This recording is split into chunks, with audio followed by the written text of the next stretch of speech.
We're seeing some showers and thunderstorms of our own as we go through this afternoon, but I do want to focus our attention on what's happening in the Gulf of Mexico. This is what used to be Tropical Storm Erica, now just a massive thunderstorms sitting off of the southwest Florida coast, producing a huge amount of rain, which of course has led to some real flooding issues, which John and Brittany will tell us about coming up in just a couple of minutes. But bringing it closer to home, here's what's happening at the Raton Pass with a Brakes Plus camera right now, 82 degrees.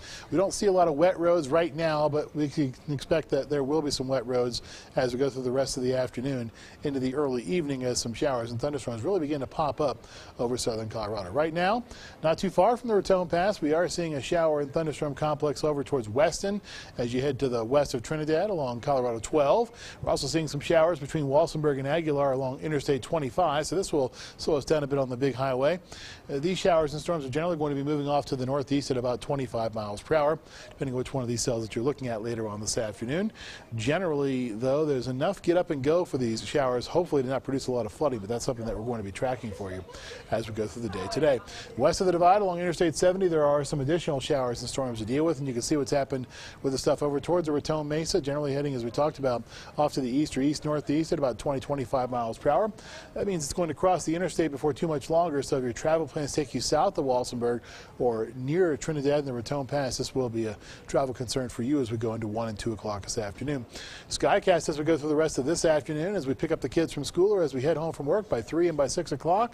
It's going to be a bit of a wet go for us in the Springs along Interstate 25 and also down to the south of Pueblo, down towards Walsenburg and Trinidad again.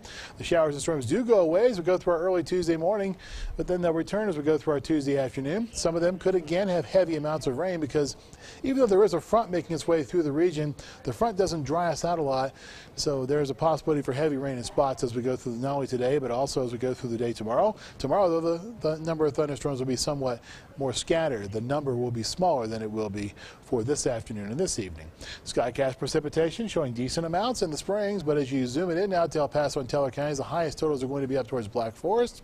We're also going to see a good amount in Woodland Park and Cascade. It's all about when it falls and how fast it falls. That will determine whether we have any flooding issues on Waldo Canyon or not. And as we look to the southwest of Pueblo, we see a decent amount over towards Wetmore and Beulah, but the highest totals are going to be in the Leadville area and points southward along 285 and 24 as you head between Buena Vista and Salida and between Buena Vista and Leadville to the south and to the north, respectively.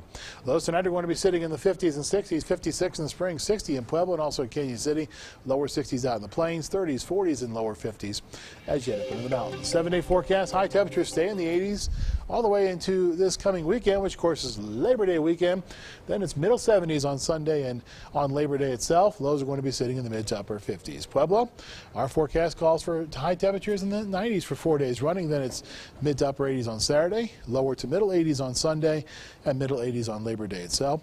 Canyon City will be in the upper 80s and lower 90s at first. Then we drop to the middle 80s as we go into our Labor Day weekend.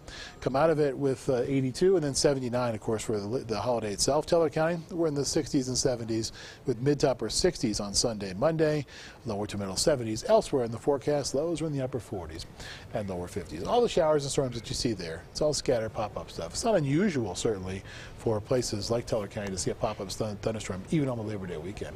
Keep the umbrella handy. That's right. Thanks, Jay. You're welcome. Well, parts of Florida